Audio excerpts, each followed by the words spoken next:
welcome everyone to the second day of our Biogeoscapes US Planning Workshop. For those of you who don't know me, my name is Adrian Marchetti. If you're just joining us for the first time for the workshop today, I'm an associate professor at UNC Chapel Hill, and I'm one of a member of the organizing committee. And today, we'd just like to start off by thanking you all for joining us here at the workshop, given it's a federal holiday being Veterans Day. We really appreciate the time to join us. So just an acknowledgement for being Veterans Day today, we just wanted to say that we would like to acknowledge the service and sacrifice of all members of our military in all branches, past and present, living and past. On this day, we honor all current and former members of the armed services, our country's greatest, in building the foundation and their courage and sacrifice. As more of a sort of more personal anecdote, I would just like to, just like to introduce you to Ed McClavick. And Ed, also known as Great Grandpa to my kids here, served in the armed forces during World War II. And Ed is now 101 years old, and he'll be 102 in April. And he was at Pearl Harbor at the start of the Second World War and survived the attack. He then served in Iwo Jima and Guam. And so to Ed and all our US military veterans, we thank you for your service. So now getting into today's activities, we'd like to start off by just providing a summary of the day one breakout discussions that many of you had participated in at the end of yesterday. We will then afterwards go to a poster session where we still have many great posters that folks that are participating in the workshop will present. And so that will be from 1:15 to 2 Eastern Standard Time. We will then come back from GatherTown back into Zoom, where we're going to have some updates from the nucleic acid omic and proteomic standardization and intercalibration activities. And then we have our second breakouts discussion of the day, and that will be, again, using Zoom breakouts and Jamboards. We also have lined up a few example talks of potential Biogeoscape science questions that we are very excited about. And then we'll have a few minutes at the end of the workshop today for some summary and feedback. Okay, so I'm your co-leader for today. I'm Allison Santoro. I'm at the University of California, Santa Barbara. And just to entice you, towards the end of the day, we're going to be having some speakers, some talks to entice you about some potential areas of research that already show really nice overlap between molecular biology and geochemistry. We have Scott Gifford from the University of North Carolina, Chapel Hill, Bethany Edwards from University of California, Berkeley, Julie Granger from the University of Connecticut, and Scott McCain from Dalhousie. Again, these are happening at 3:10 Eastern Time on this same Zoom link where you are right now. And just to recap from the Mentimeter exercises that we did at the end of the day yesterday, we'll repeat that exercise with some new questions at the end of the day today. So this is the word cloud about how everyone self-identifies. And when I look at this, one thing I think is interesting, there's not one word that's really huge. So we do have quite a good spread of a lot of different types of fields covered, but big front and center is biogeochemistry. And then responding to the question, how many more years of international planning and coordination do you think it will take to launch Biogeoscapes? Most people picked the middle, although it would be interesting to redo this with the different categories and see if everyone also picks the middle. But most people chose that it would take between 3 to 5 years. But in total, about 85% of us think that this is going to happen in less than 5 years. So that's also pretty encouraging. So now what we're going to do is just go through some of the summary of the questions. And you can see here on the top left are the actual questions that we discussed in all our breakout groups. So for question one, the question was, what existing communities and networks should we connect with that are not shown in this diagram on the bottom right-hand side? again, this is sort of the bubble diagram that we presented before or yesterday, providing a bit insight into the networks we think would be involved in biogeoscapes.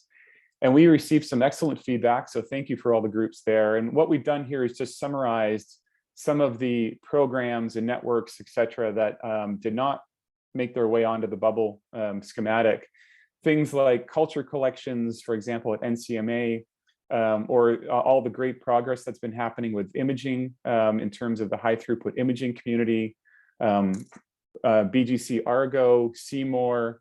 One thing that came up in quite a few groups was looking at marine LTRs, which essentially could be considered as local scale biogeoscapes programs.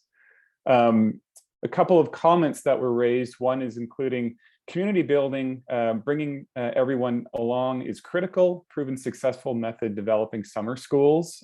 So again, that's sort of something that we've been thinking about as well.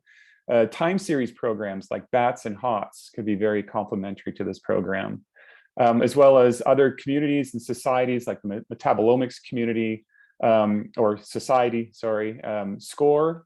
Another one that came up was looking at genomics databases, so things like NCBI and IMG. Another comment that was, I thought, pretty important to raise here was starting early to work with local communities takes time to build relationships. Not to give attention would hurt. Starting late doesn't work as well. Ask communities what they need. Lastly, open access communities, things like Protocols.io, GitHub, and ocean best practices systems would be something definitely for biogeoscapes to people to reach out to. So there actually was a lot of overlap in the answers to question 2 and question 1, which makes sense. If you think we should reach out to them, you probably think they're doing a good job of building community. Suggestions for examples of community building efforts that resonated with you. I just tried to take the high points when I was summarizing this. Many groups talked about the GeoTrace's intercalibration and the development of a measurement cookbook, which is a best practices manual, as one way to build community, because in the process of making sure measurements agree, it's a form of trust building.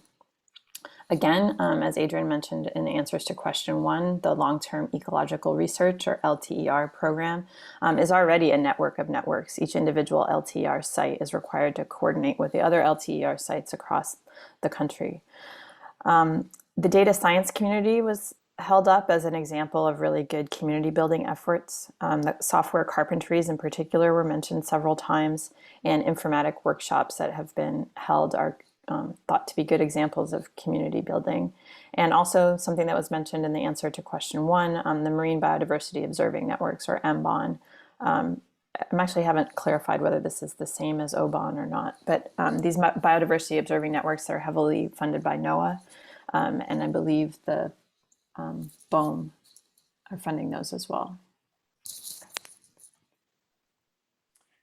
In relation to the last question, so what are potential barriers in interdisciplinary and inclusivity in the global effort like this, and how can we address them?